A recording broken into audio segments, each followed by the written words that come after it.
Hello guys, welcome back to the channel, welcome back to the garage, and welcome to another smart car video. So we have some stuff to do to the smart car to make it roadworthy. I did take it out to get some gas the other day and noticed a couple of things. We do need to do an oil change on it, check all the fluids, all that kind of stuff. But the one thing that we do have to do is brakes. So when I took it out the other day, I could definitely hear some grinding up front. Looking at the condition of the wheels, even when we picked it up, I could see that there is some rust on our aluminum wheels. So something is dragging, and looking at that brake disc, yeah, it's in need of brakes. So we got some power stop brakes for it. Just some ceramic, carbon fiber ceramic pads and drilled and slotted rotors. Now, the problem with the rotors is they say rear passenger side and rear driver side. Don't know if this is going to be an issue or not. We're going to dive into it and find out. Looking at the kit that I got, it is for the front, so maybe these are just mislabeled. Another thing we need to do to make this thing road legal is repair our headlight. As you can see, it's cracked and all that, and they're all yellow. So we got some new depot headlights for it, just something cheap to get in there, and that way we can start driving the car, go get it inspected and all that kind of stuff. So also got my man Tyler Hoke at Hoke's Customs to throw a new valve stem in this thing, so that way we have air in our tire and we're good to go. Some of the tires are dry rotted, so we're going to need new tires eventually, but I want to make sure we sort out all of our issues. Another thing, if you guys remember, we had a cam sensor issue in the back. There's a cam sensor and like a solenoid. Replaced the sensor because it was cheap, like $18. That didn't fix it, so this solenoid that we have is supposed to fix it. It's just one 10mm bolt back here in the engine compartment. So we're gonna get this thing up. I gotta get some 2x4s to drive up on, and then we will jack the smart car up and throw some brakes on this thing. Super excited about this little car. It's just gonna be so goofy driving around. But also, as you guys can see, one reason I haven't been doing any videos, I brightened up the garage, we repainted. Not completely done, but it's done enough that we can get in here and start working. So yeah, let's get to some brakes.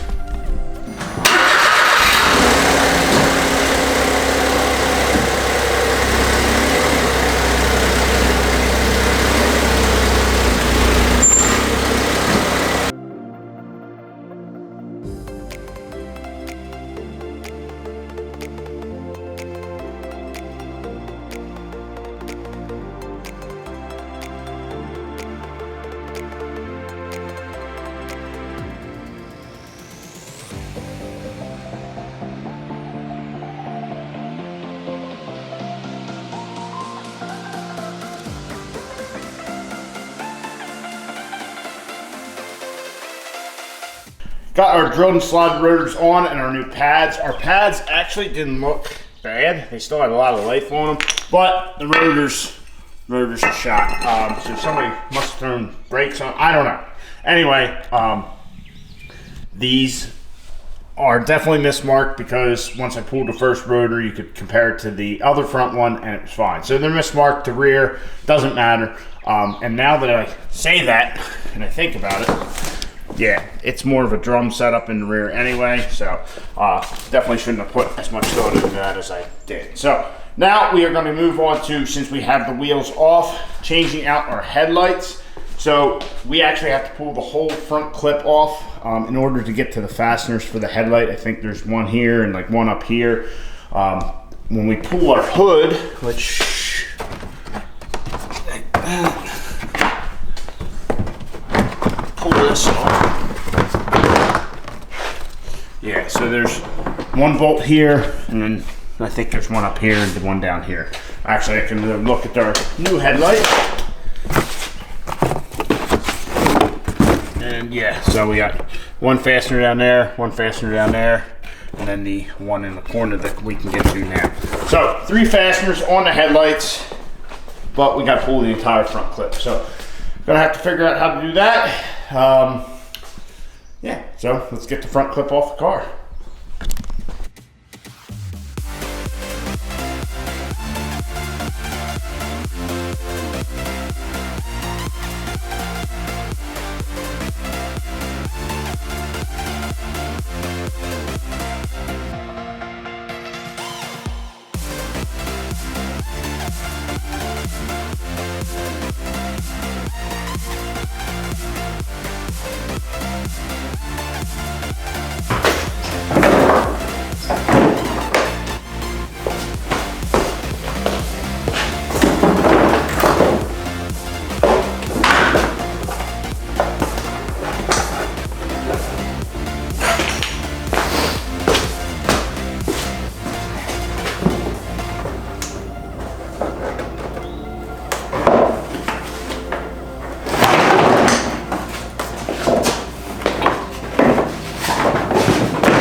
All right, front clip is off of the smart car.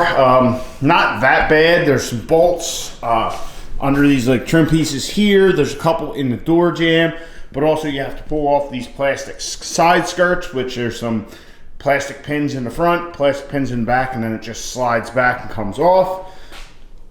All that kind of stuff. Really, there's not much on the bottom side of the bumper. There's a couple of bolts or screws up top here, and then like the 3 we were talking about for actually taking the headlight out. We got them out, and as you can see, our old ones that look just blah, and then we got our new depot headlights that we're going to install. So we'll get them in, get the front clip back on. We also have some stuff to do in the back, and I want to also jack it up to make sure that we don't have an exhaust leak. I think there might be, like the muffler might be moved, but it might just be how it sounds. I don't know. So we'll get the headlights in, front clip back on, and start moving that stuff. And maybe we'll do an oil change tonight. I don't know. But yeah, so moving forward on the smart car. Also cleaned up all this stuff here. It's all just dirty. I'm sure it'll just get dirty again, but oh well.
All right, so we got the front fascia all back together with the headlights, and definitely looking way better.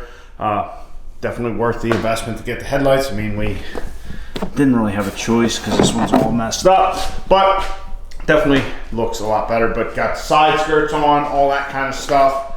Also got these 2 parts changed out in the engine. So like I said before, I had the cam sensor, which I already changed. And this is like a cam solenoid valve or something. I don't know if it's for like variable valve timing. I honestly don't know. But the one forum post I saw said that it could be either the cam sensor or the crank sensor. But if it's a crank sensor, it won't actually fire. Ours fires. So the other thing is to change this little solenoid out. So we did that. It's just one 10mm bolt, not too hard. The last thing to do is to start the car. We're not going to be able to do an oil change tonight because it's just too late to get oil and a filter. So we have to still check all our fluids and all that. But the last thing is to check our check engine light. So we'll turn the car to accessory here.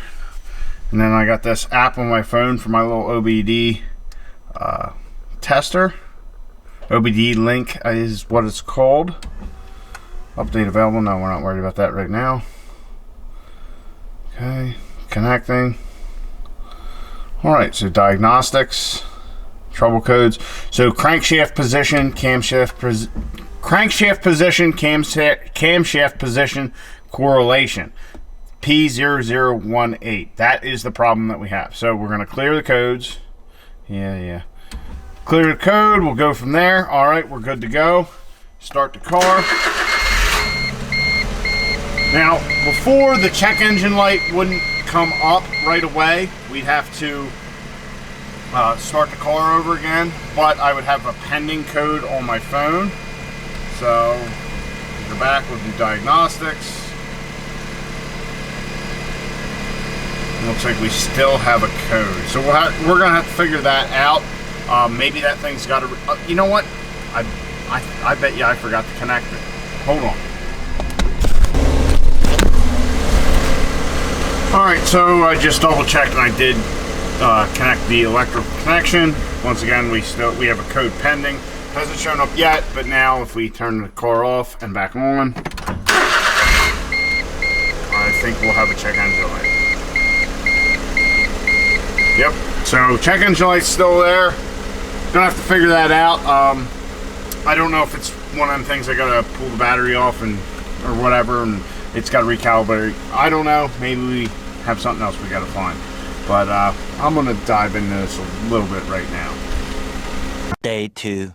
So it is the following evening. Last night, as you can see, we got into some engine work. So our little timing issue, which we thought we're hoping we'd solve with this solenoid here and this cam sensor here.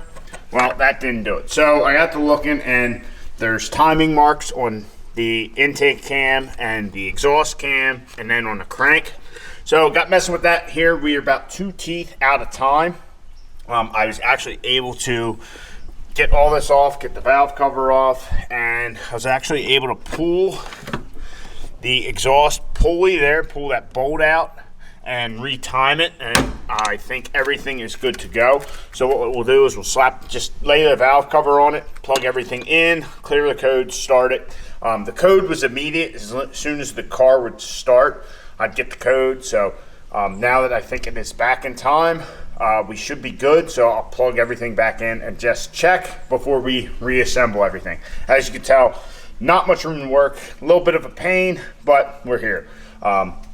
So we'll do that. We'll do an oil change, and we should be good to go on a smart car. So I'll get this. And I didn't record any of it because I just kind of got into it, and obviously not much room. Don't need a camera in a way, screwing things up. So let me get this valve cover on, coil packs in, all that kind of stuff. So, all right, valve cover's back on. I got our app up. We'll turn the car on. We will connect.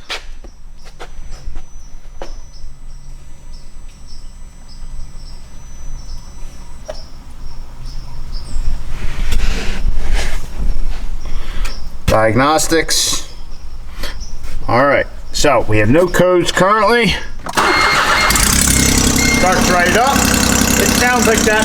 We have this, I guess, EGR or whatever it is out. Refresh. Still no codes. Refresh again. No codes. No check engine light. Put the car off. Start her back up. There's where the check engine light would be.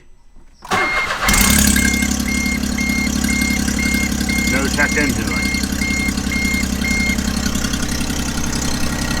Refresh, and I believe our timing issue is solved. So we'll get, I'll get the valve cover and all back on, get this all together, and we will be ready to change the oil and do all that kind of stuff. So just a little bit of maintenance work after this. So our smart car is, for the most part, back together. I still have the intake stuff apart because obviously we need a air filter.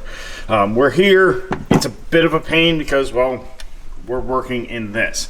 So we're gonna wait. The local Advance does not have one in stock or an oil filter.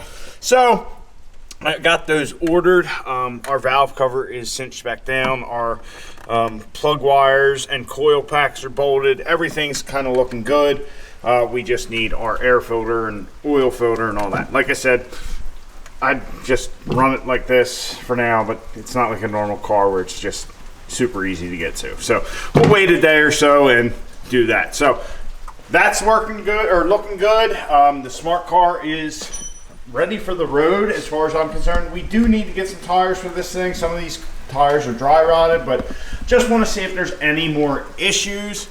And then like the timing, obviously the timing chain probably needs to be changed, but I want to run the car around, make sure everything's good and all that before we get tires and whatnot. But she starts right up and she purrs like a kitten. So very happy with the results. Everything worked out. We got new brakes on it. We got new headlights. We have no more check engine light. So very happy with all that. I'm looking forward to rolling into work with this thing and just seeing what everybody thinks of it, because As you can imagine, I think everybody will be very surprised to see me in a smart car. There's only a couple of people at work I actually know about it, but I think it'll be funny just roll up even in the friends' houses that don't know I have it and all that, because it doesn't fit me at all, which I think fits me very well.